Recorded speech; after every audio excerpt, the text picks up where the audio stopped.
প্রতিটা ম্যাচ, প্রতিটা মুহূর্ত, জয়ের উল্লাস, হারের নীরবতা, মাঠের খেলা, টেবিলের খেলা, আবেগ, অ্যাকশন আর বিশ্লেষণ। খেলা যেমন, খবরটাও ঠিক তেমন গরমাগরম। Welcome to Star Play World Cup edition. সঙ্গে আছি আমি ডায়না জারিন। শুরুতেই শিরোনাম। নিউ জার্সির বিরূপ আবহাওয়াকে সঙ্গী করি মেগা ফাইনালের আগে অনুশীলনে স্পেন আর্জেন্টিনা। সুখবর ইয়ামালকে নিয়ে, লিওকে আটকানোর ছক দেলা ফুয়েন্তের। বিশ্বকাপের তৃতীয় স্থান নির্ধারণী নিষ্প্রাণ ম্যাচে ফ্রান্স ইংল্যান্ড দ্বৈরথ। জয় দিয়ে দেশমকে ট্রিবিউট দিতে চায় ফরাসিরা। শেষটা রাঙানোর স্বপ্ন ইংলিশদের।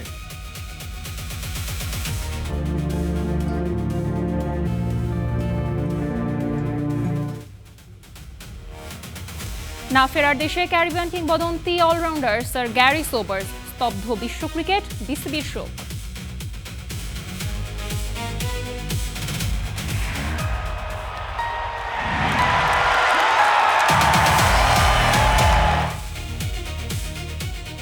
বিশ্বকাপ শিরোপার স্বপ্ন ভেস্তে গেছে একই। এবার অন্তত শেষটা রাঙানোর চ্যালেঞ্জ। তৃতীয় স্থান নির্ধারণী ম্যাচে মুখোমুখি দুই ইউরোপিয়ান পাওয়ার হাউস ফ্রান্স আর ইংল্যান্ড। লড়াইয়ে নামছে রিয়ালের দুই সতীর্থ এমবাপে আর বেলিংহ্যামও। এই ম্যাচ জিতে দিদিয়ের দেশমকে ট্রিবিউট দিতে চায় ফরাসিরা, জিততে চায় থ্রি লায়নও। মায়ামিতে ম্যাচ শুরু আজ রাত ৩টায়। গোলাম মোর্শেদের ম্যাচ প্রিভিউ। ফাইনালের স্বপ্ন ভেঙে এবার একে অপরের পথের বাধা। সান্ত্বনা পুরস্কার নিয়ে বাড়ি ফিরবে কোন দলটা? তৃতীয় স্থানের মর্যাদার লড়াইয়ে একে অপরের মুখোমুখি মাদ্রিদের দুই কিলিয়ান এমবাপ্পে, জুড বেলিংহাম। বিদায়ী লড়াইয়ে কার মুখে ফুটবে শেষ হাসি? বিশ্বকাপের ফাইনালে ওঠার স্বপ্ন ভেঙেছে দু দলেরই। স্পেনের কাছে হেরে থেমেছে ফ্রান্স, আর আর্জেন্টিনার বিপক্ষে শেষ মুহূর্তের হৃদয় ভাঙা পরাজয়ে কেঁদেছে ইংল্যান্ডের হৃদয়। তবে হতাশার মাঝেও সান্ত্বনা পুরস্কার পাওয়ার সুযোগটা আছে দুই দলের। সোনালি ট্রফি ছোঁয়া না হলেও সুযোগ আছে ব্রোঞ্জ জিতে বাড়ি ফেরার। এই ম্যাচের সবচেয়ে বড় আকর্ষণ রিয়াল মাদ্রিদের দুই সতীর্থ কিলিয়ান এমবাপে ও জুড বেলিংহামের দ্বৈরথ। একই ক্লাবের দুই তারকার লড়াই এবার দেশের হয়ে, নিজ দেশের ঝান্ডাটা গগনে উঁচিয়ে। ফ্রান্সের জন্য ম্যাচটি আরও আবেগের। শেষবারের মতো ফ্রান্সের ডাগআউটে থাকবেন কোচ দিদিয়ের দেশম। ইতি টানবেন 14 বছরের সম্পর্ক। কোচের শেষ ম্যাচে তাই জয় উপহার দেওয়ার মিশনে নামবে লে ব্লুরা। অন্যদিকে সেমিফাইনালে হতশ্রী পারফরমেন্সে কৌশলগত ভুলের সমালোচনায় থাকা থমাস তুখেলেরও ইংল্যান্ডের হয়ে শেষ ম্যাচ এটি। তাই কোচের বিদায়টা রাঙাতে নিজেদের সবটা দিবেন হ্যারি কেইনরা।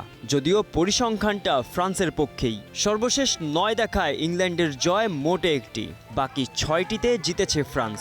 বিশ্বকাপেও শেষ দেখায় জয় ছিল ফরাসিদের। তাই কাগজে কলমে কিছুটা এগিয়ে থেকেই মাঠে নামবে এমবাপের দল। গোলাম মোর্শেদ, স্টার প্লে। একদিকে 39 বছর বয়সী লিওনেল মেসির লাস্ট ড্যান্স, অন্যদিকে মাত্র 19 বছর বয়সী লামিন ইয়ামালের নতুন যুগের শুরু। এক প্রজন্ম বিদায় বলছে, আরেক প্রজন্ম দরজায় কড়া নাড়ছে। স্পেন যদি বিশ্বকাপ জেতে, তবে ইউরো আর বিশ্বকাপ দুটো বড় ট্রফি জিতে ফেলবেন মাত্র 19 বছর বয়সী। আর এই ছেলেটাকে নিয়ে সবচেয়ে বেশি স্বপ্ন দেখছে তার ছোট্ট পাড়া রোকাফোন্দা। বিস্তারিত তানজিম ঐশীর রিপোর্টে।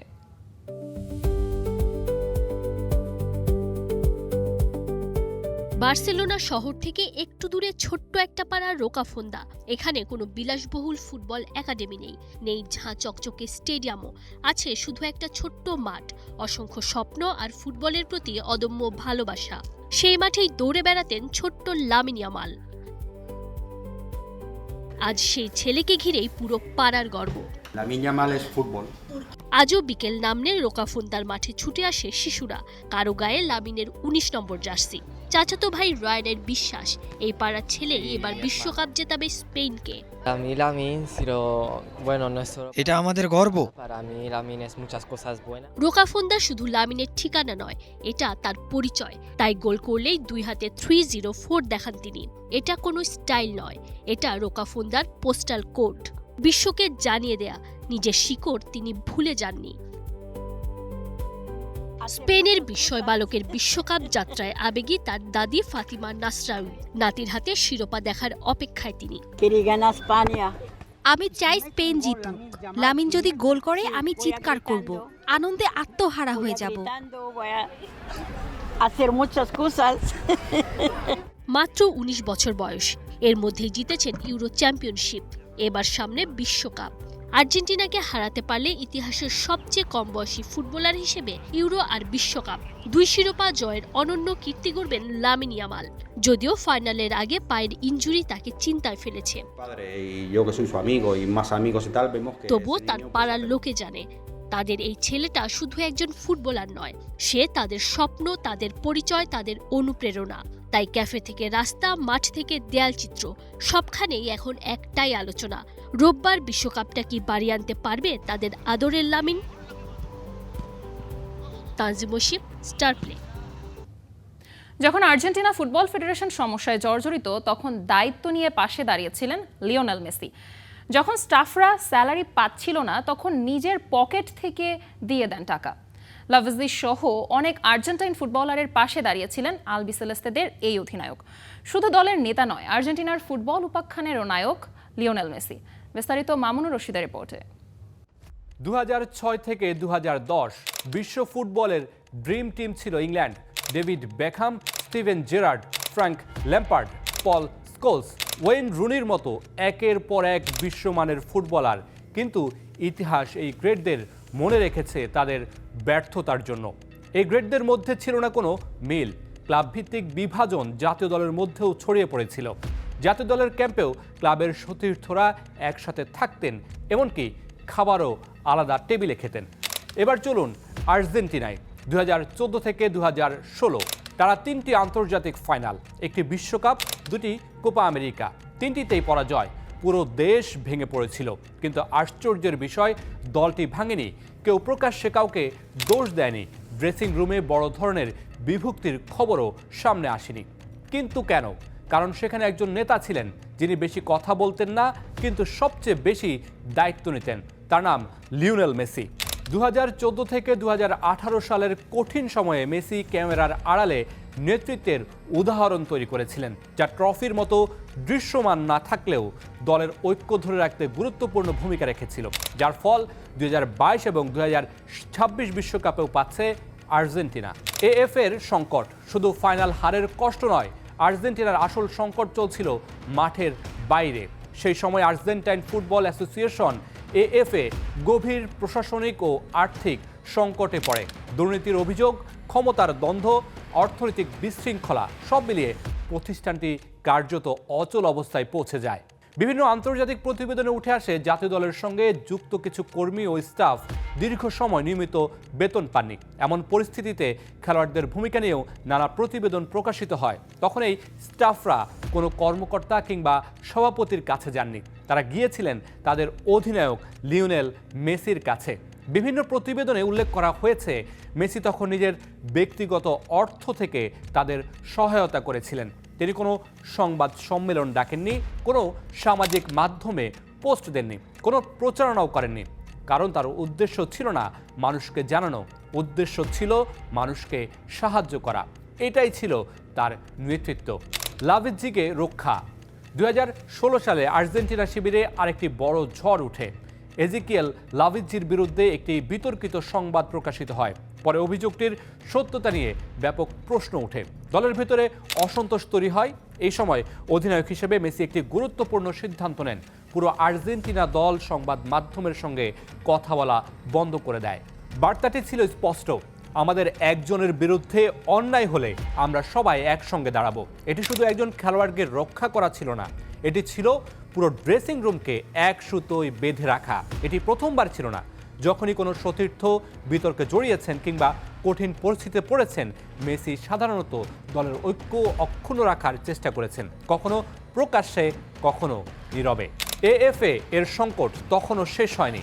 প্রশাসনিক অস্থিরতা, অর্থনৈতিক অনিশ্চয়তা, দলের ভবিষ্যৎ নিয়ে উদ্বেগ, সবকিছু মিলিয়ে পরিবেশ ছিল অত্যন্ত কঠিন। এই সময় অনেকেই প্রকাশ্যে সমালোচনা করেছিলেন, অনেকে দোষারোপ করেছিলেন। কিন্তু মেসি, তিনি খুব কম কথা বলতেন, কারণ তিনি বিশ্বাস করতেন চিৎকার করে নয়, কাজ করেই পরিবর্তন আনা যায়। ক্লাব ফুটবলেও বিশেষ করে বার্সেলোনার অস্থির সময়ে খেলোয়াড়দের স্বার্থ নিয়ে আলোচনায় তার প্রভাবের কথা বিভিন্ন প্রতিবেদনে উঠে এসেছিল। তিনি বুঝতেন একজন অধিনায়কের সবচেয়ে বড় কাজ শুধু গোল করা নয়, নিজের মানুষের পাশে দাঁড়ানো। 2016 সালের সেই হৃদয় ভাঙা রাতে মেসি আন্তর্জাতিক ফুটবল থেকে অবসরের ঘোষণা দিয়েছিলেন। পুরো ফুটবল বিশ্ব স্তব্ধ হয়ে গিয়েছিল, কিন্তু খুব অল্প সময়ের মধ্যেই তিনি ফিরে এসেছিলেন। ফিরে এসে বলেছিলেন, আমি বাইরে থেকে সমালোচনা করার চেয়ে ভেতর থেকে সাহায্য করতে চাই। এই একটি বাক্যই হয়তো তার নেতৃত্বকে সবচেয়ে ভালোভাবে ব্যাখ্যা করে। কারণ ইতিহাসে অনেক নেতা আছেন যারা সামনে দাঁড়িয়ে বক্তৃতা দিয়েছেন, কিন্তু খুব কম নেতা আছেন যারা নীরবে পুরো দলের বোঝা নিজের কাঁধে তুলে নিয়েছেন। তারপর ধীরে ধীরে সব বদলাতে শুরু করে, ড্রেসিং রুম আরও ঐক্যবদ্ধ হয়, নতুন প্রজন্ম আত্মবিশ্বাস পায়, দলের ভেতরে গড়ে ওঠে পারস্পরিক বিশ্বাস, আর সেই বিশ্বাসই জন্ম দেয় নতুন ইতিহাস।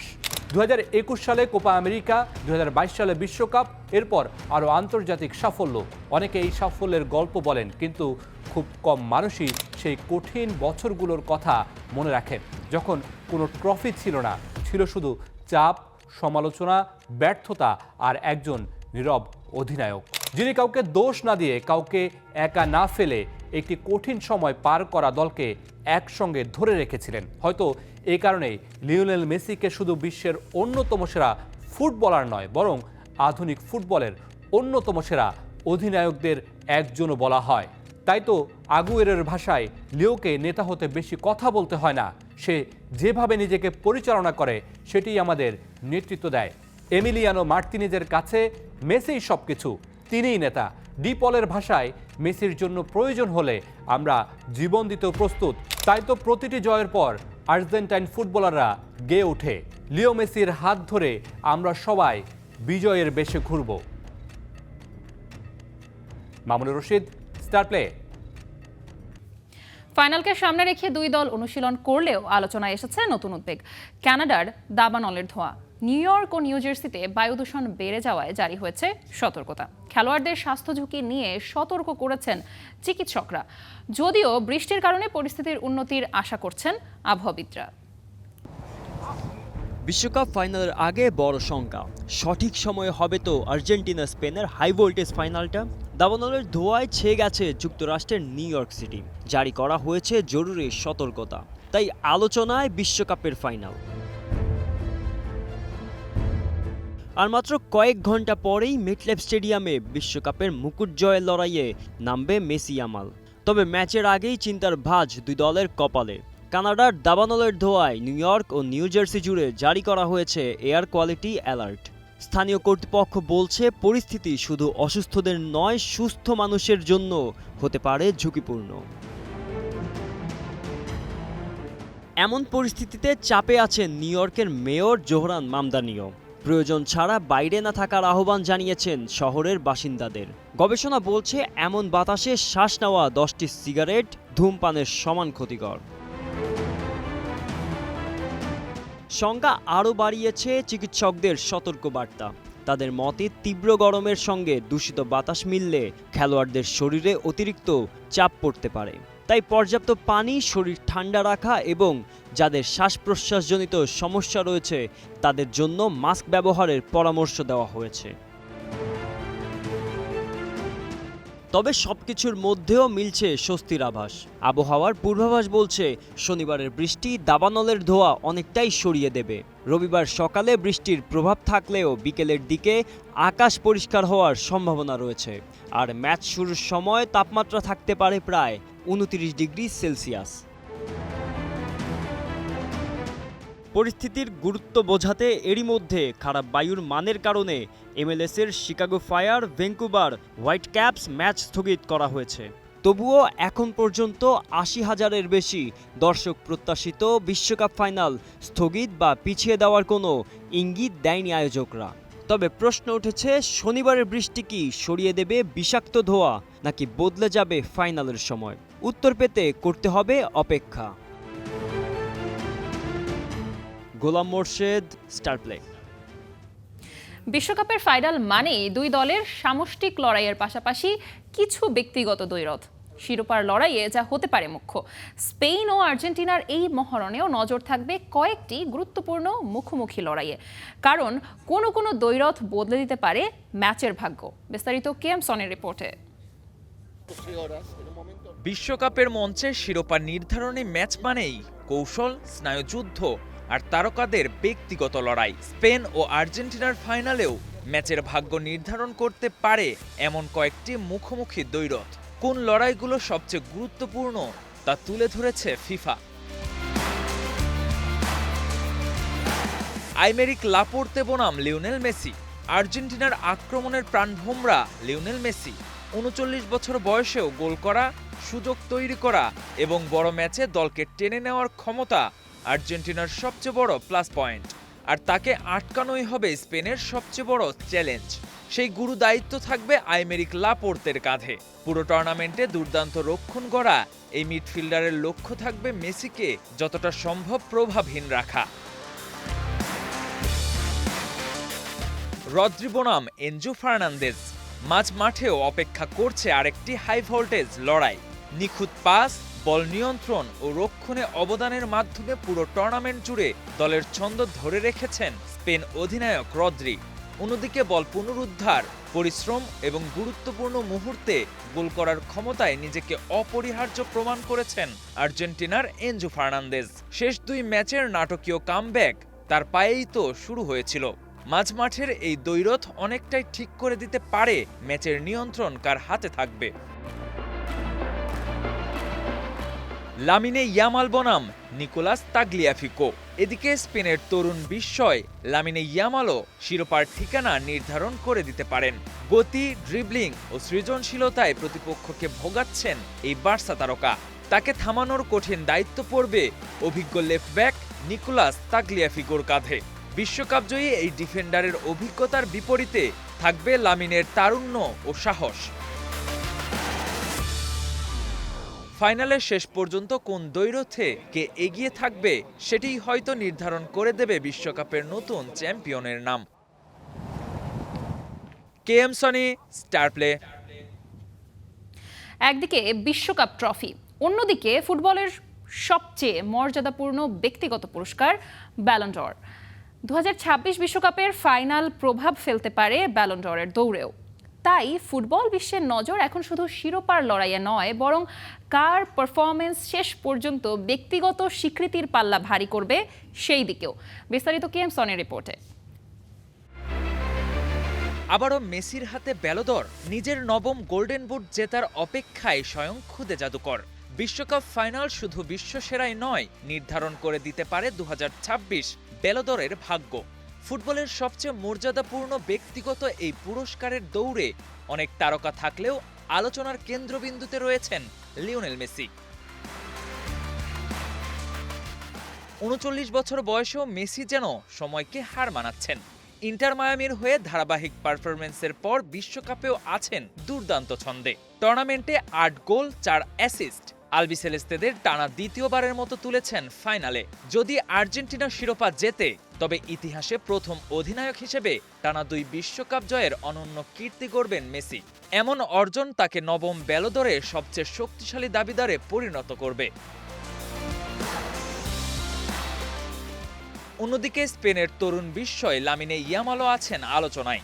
বার্সেলোনার হয়ে দারুণ মৌসুম কাটালেও ব্যালন ড'র রেসে এগিয়ে যেতে তার জন্য বিশ্বকাপ জয় প্রায় অপরিহার্য। তাই ফাইনালে তার পারফরমেন্স করাটা বেশ গুরুত্বপূর্ণ। Harry Kane, Kylian Mbappe, Erling Haaland, Osman দেমবেলে, Jude Bellingham কিংবা ডেক্লান রাইস সবাই ব্যক্তিগতভাবে দুর্দান্ত মৌসুম কাটিয়েছেন। কিন্তু ইতিহাস বলছে বড় আন্তর্জাতিক বা ইউরোপীয় শিরোপা ছাড়া ব্যালন ড'র জেতা খুবই কঠিন। সেই বাস্তবতায় বিশ্বকাপ ফাইনাল হতে পারে ব্যালন ড'র ভাগ্য নির্ধারণের মঞ্চ। আর যদি আর্জেন্টিনা ট্রফি উঁচিয়ে ধরে, তবে ফুটবল ইতিহাসের রেকর্ড নবম ব্যালন ড'র জয়ের পথে মেসির আর কোনো বড় বাধা থাকার কথা নয়। KM Sony, star play. জিম্বাবুয়ের বিপক্ষে টি-20তে 34 রানের জয়ে সিরিজের সমতা ফেরালো বাংলাদেশ। 50-র দেখা পেয়েছেন সাইফ হাসান আর তানজিদ তামিম। বল হাতে 4 উইকেট শিকার করেছেন রিশাদ হোসেন। বুলাওয়েতে টসে হেরে ব্যাট করতে নেমে দারুণ শুরু করেন দুই ওপেনার তানজিদ তামিম ও সাইফ হাসান। দুজনেই তুলে নেন 50 এবং গড়েন 120 রানের উদ্বোধনী জুটি। তবে সাইফের উইকেটে সেই জুটি ভাঙার পর আসা যাওয়ার মিছিলে মাতে টাইগাররা।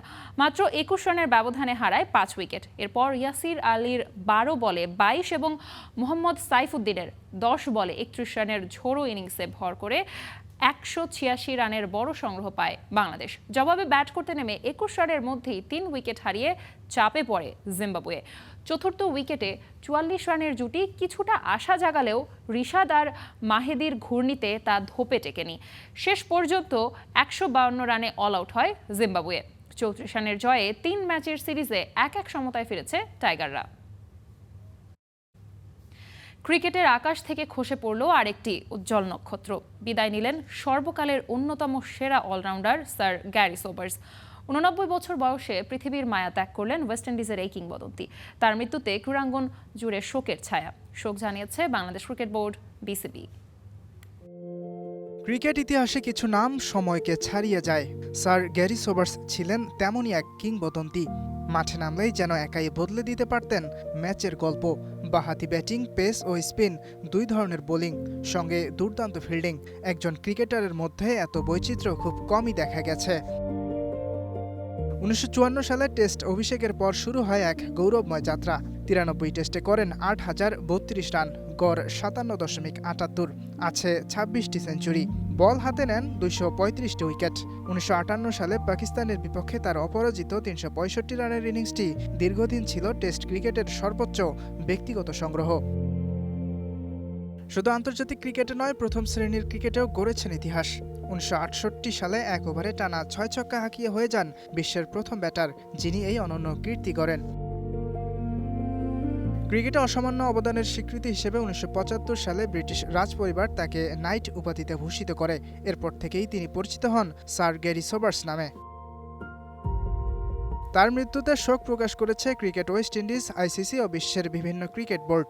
সাবেক ও বর্তমান ক্রিকেটারদের শ্রদ্ধায় ভরে উঠেছে সামাজিক যোগাযোগ মাধ্যম। কারণ গ্যারি সোবার্স শুধু একজন ক্রিকেটারই ছিলেন না, ছিলেন একটি যুগের নাম। ইয়াসির আরাফাত সবুজ, স্টার প্লে। খেলাও থামবে না খবরও, কিন্তু সময় বলছে আজকে এখন থামতে হবে আমাদের। তবে বিশ্বকাপের প্রতিদিন আমরা ফিরবো রাত 8টা, দুপুর 1টা এবং ঠিক রাত 11টায়। Till then, stay with Star play.